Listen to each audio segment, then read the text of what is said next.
Fuels क्या होते हैं, जैसे हमारे कोल एंड पेट्रोलियम जो हमें प्लांट और एनिमल्स की डेड बॉडीज से मिल रहे हैं। But let's discuss fuels in a little more detail. तो फ्यूल क्या होता है? फ्यूल वो सब्सटेंस है जिसके बर्न करने पर हमें क्या मिल रही है? एनर्जी मिल रही है। तो ऐसे तो हमारे पास जैसे वुड है, वुड इसकी एग्जांपल है। वुड को बर्न करते हैं तो हमें हीट एनर्जी मिलती है।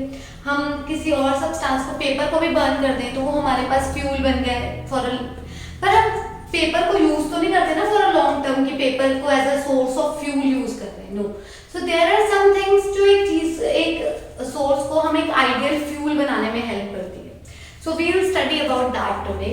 सो what first let us understand कि what is fuel. It is a substance which burns in air. ये वो एक सब्सटेंस है, ये वो एक चीज है जो एयर में बर्न करेंगे जिसे हम टू प्रोड्यूस एनर्जी, जिससे हमें क्या मिलेगी? Energy, without releasing harmful gases in large quantities. It's very important कि जिसे हम अपना सोर्स ऑफ एनर्जी यूज कर रहे हैं, जिस फ्यूल को हम यूज कर रहे हैं, उससे बहुत ज्यादा लार्ज क्वांटिटी में हार्मफुल गैसेस ना निकले, otherwise it's harmful for us and for the environment. So what is a fuel? Fuel वो सब्सटेंस होता है जिसे बर्न करने पर हमें एनर्जी मिले और उसके साथ जो हार्मफुल गैसेस रिलीज हुए हैं वो ज्यादा अमाउंट में रिलीज ना हो। So I hope it is clear कि फ्यूल क्या होता है। It is a substance which burns in air to produce energy without releasing harmful gases in large quantities. Okay, now कुछ फ्यूल्स ऐसे होते हैं जो हमें डायरेक्टली नेचर से उसी फॉर्म में मिल रहे हैं, उन्हें हम डायरेक्टली नेचर से ले रहे हैं। They are called as primary fuels. Natural, they are also called as natural fuels. ये हमें डायरेक्टली नेचर से मिल रहे हैं। जैसे वुड हम डायरेक्टली प्लांट से ले लेते हैं, ये हमें नेचर प्रोवाइड कर रही है। कोल, ये हम डायरेक्टली प्लांट से डायरेक्टली अर्थ के अंदर से निकाल रहे हैं। So there are different fuels जो हम डायरेक्टली हम ऑब्टेन कर सकते हैं। पर कुछ ऐसे फ्यूल्स हैं जो हम डायरेक्टली तो नहीं निकालते, वो हमें हमारे प्राइमरी फ्यूल्स के साथ, हमारे जो नेचुरल फ्यूल्स आ रहे हैं उनके साथ में मिल जाते हैं। उनके साथ या उनकी प्रॉपर रिफाइनिंग करने से, जब हम अपने नेचुरल फ्यूल्स को उनकी प्रॉपरली सफाई करते हैं, उनकी आगे प्रोसेसिंग करते हैं, तो उनसे हमें मिल जाते हैं। Let's have a look on that. ये जो फ्यूल्स हैं हमारे पास वो दो टाइप्स के हैं, primary and secondary. Primary fuels को हम क्या कहते हैं? नेचुरल फ्यूल्स, जो हमें डायरेक्टली नेचर से ले सकते हैं। इसके एग्जांपल ये हमें डिफरेंट फॉर्म्स में मिल सकते हैं, सॉलिड, लिक्विड एंड गैस। जो सॉलिड की फॉर्म है उसके एग्जांपल होगी वुड हमें डायरेक्टली मिल रहा है। लिक्विड की एग्जांपल होगी क्रूड ऑयल, जो हमें लिक्विड फॉर्म में मिलता है। Gas in the form of natural gas. आगे इन नेचुरल फ्यूल्स के साथ, इन प्राइमरी फ्यूल्स के साथ जब हम आगे इनकी प्रोसेसिंग करते हैं, इनको सफाई, इनकी रिफाइनिंग करते हैं, इनके साथ हमें कुछ एक्स्ट्रा प्रोडक्ट्स मिल जाते हैं जो हम उन्हें भी यूज कर सकते हैं। उसकी वो होते हैं secondary fuels, means derived fuels. Derived होते हैं किसी चीज से लेना, ये हमें इनके साथ मिल जाते हैं। इसकी एग्जांपल है सॉलिड में हमें मिल जाता है कोक। जब हम, ये हमें किससे मिलता है? कोल से। जब हम कोल की रिफाइनिंग करते हैं, कोल की आगे बर्निंग करते हैं, तो उससे हमें एक सब्सटेंस मिलता है कोक। तो ये हमें डायरेक्टली कोक तो नहीं मिलता, बट हमें कोल की प्रोसेसिंग करने से एक सब्सटेंस मिल रहा है Coke. That's why it is a derived fuel. Next example is kerosene. Kerosene हमें पेट्रोलियम के साथ मिलता है। अगर हम पेट्रोलियम की रिफाइनिंग करते हैं तो हमें फ्यूल मिलता है केरोसिन। केरोसिन को हम डायरेक्टली नहीं ऑब्टेन करते, वो पेट्रोलियम से मिलता है। अगेन कोल हमें कोल गैस देता है जो हम यूज कर सकते हैं।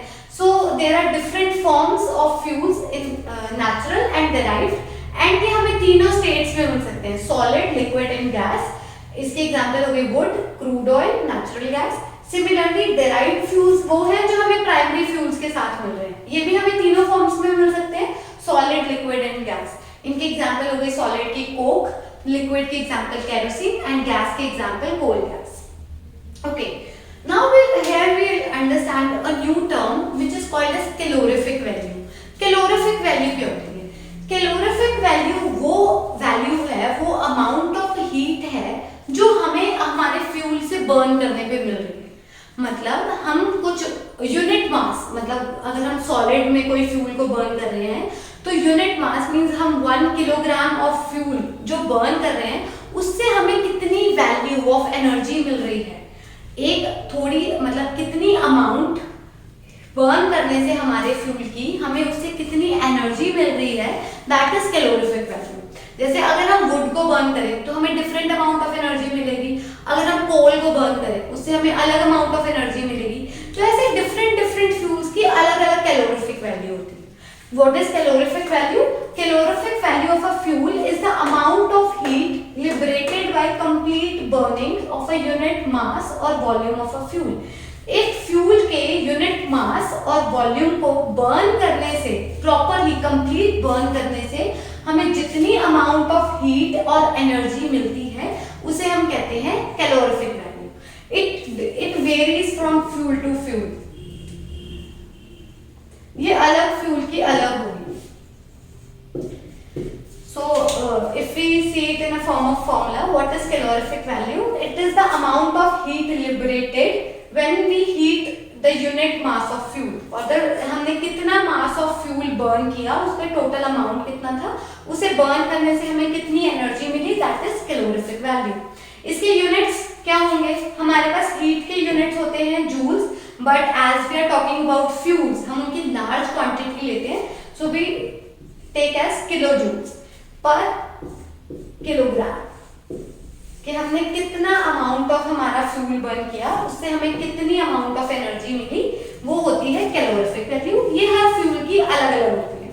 अगर हर फ्यूल की अलग अलग कैलोरीफिक वैल्यू है तो हम कैसे कहें कि कौन सा फ्यूल ज्यादा अच्छा है या कौन सा फ्यूल कम अच्छा है? So here are some characteristics of an ideal fuel, कि एक फ्यूल को हम आइडियल फ्यूल कब कहते हैं? कि हमारे पास जो एक फ्यूल है उसके अंदर सारे अच्छे कैरेक्टरिस्टिक्स हैं। एक तो उसकी हाई कैलोरीफिक वैल्यू है। What does it mean high calorific value? High calorific value का मतलब है कि जो उसका मास है वो कम यूज हो रहा है, मतलब वो थोड़ी सी क्वांटिटी के बर्न करने पे हमें ज्यादा अमाउंट ऑफ एनर्जी दे रहा है। सो हमारा जो आइडियल फ्यूल है उसकी हाई कैलोरीफिक वैल्यू होनी चाहिए, मतलब हम उसकी क्वांटिटी को थोड़ा सा हीट करें, फ्यूल कम यूज हो और हमारे पास एनर्जी जो है वो ज्यादा अमाउंट में प्रोड्यूस हो।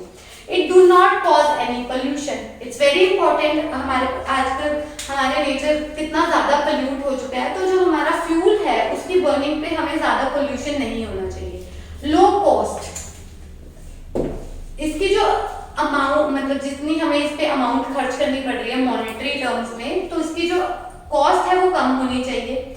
It should be easily available. ऐसा नहीं हो कि इसलिए हमें मिल ही नहीं रहा। एक फ्यूल है जिसकी कैलोरीफिक वैल्यू हाई है, पोल्यूशन नहीं कर रहा, सस्ता भी मिल रहा है, पर वो अवेलेबल ही नहीं है, ऐसा तो फिर क्या करेंगे, उसका क्या फायदा अगर वो अवेलेबल ही नहीं है? तो it should be easily available. अब इजीली अवेलेबल तो है, पर उसे हैंडल करना, उसे तुम कहीं स्टोर नहीं करके रख सकते, तुम उसकी ट्रांसपोर्ट नहीं कर सकते एक जगह से दूसरी जगह तक, ये भी कोई फायदा नहीं होगा। So the ideal fuel should be easy to handle, store and transport. Okay, इसके एग्जांपल कॉमन सी हम ले सकते हैं, जो हम घरों में सिलेंडर्स यूज करते हैं एलपीजी की फॉर्म में। सो एलपीजी हमें कैलोरीफिक वैल्यू भी अच्छी देता है, इसकी अच्छी कैलोरीफिक वैल्यू है, ये पोल्यूशन भी ज्यादा नहीं करता है, इसकी कॉस्ट भी कंपैरेटिवली कम होती है बाकी फ्यूल्स के जो हम कॉमन लाइन से खरीद सकते हैं। ये अवेलेबल भी इजी होता है, ये जनरली हमें मार्केट्स में मिल जाती है सिलेंडर्स की फॉर्म में, तो इसे हैंडल करना भी इजी है। इन्हें सिलेंडर्स की फॉर्म में स्टोर भी कर सकते हैं और इनकी ट्रांसपोर्ट भी कर सकते हैं। And one of the next characteristics जो हमारा है, that is moderate ignition temperature. What is ignition temperature? Ignition temperature क्या होता है? इग्निशन टेम्परेचर वो टेम्परेचर की वैल्यू होती है जिसपे हमारा फ्यूल क्या करेगा, बर्न करेगा। The fuel will burn. वो टेम्परेचर की वैल्यू जिसपे हमारा फ्यूल बर्न करेगा। तो ऐसा भी फ्यूल नहीं होना चाहिए ना जिसको बहुत ज्यादा हाई टेम्परेचर लगे, उसको हम हीट प्रोवाइड करे जा रहे हैं, टेम्परेचर हाई करे जा रहे हैं, तब जाके वो कहीं बर्न होना शुरू हो, ऐसा भी नहीं होना चाहिए। तो जो हमारा आइडियल फ्यूल है उसका मॉडरेट इग्निशन टेम्परेचर होना चाहिए, मींस उसे ज्यादा हाई टेम्परेचर पे हमें उसे ज्यादा हीट प्रोवाइड करने की जरूरत नहीं पड़े, थोड़ी सी moderate amount of heat provide करें तो वो बर्न होना शुरू हो जाए। So these are the characteristics of an ideal fuel. So let us do a quick revision about fuels. What are fuels? Fuel is a substance which burns in air to produce energy without releasing harmful gases in large quantities. And what is the calorific value? Calorific value of a fuel is the amount of heat liberated by complete burning of a unit mass or volume of heat. एक fuel को heat करने से हमें कितनी amount of energy मिल रही है, वो होती है कैलोरीफिक वैल्यू। ये होती है, ये हर फ्यूल की अलग अलग होती है, it varies from fuel to fuel.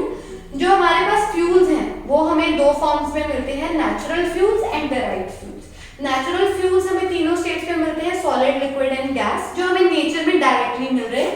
और कुछ ऐसे फ्यूल्स हैं जो हमें डायरेक्टली नहीं मिलते, नेचुरल फ्यूल्स की प्रोसेसिंग करने से वो हमें बाद में मिलते हैं। So these are called as derived fuels. ये भी हमें तीनों स्टेट्स ऑफ मैटर में मिलते हैं, solid, liquid and gas. So इनके एग्जांपल्स हैं कोक, केरोसिन, कोल गैस।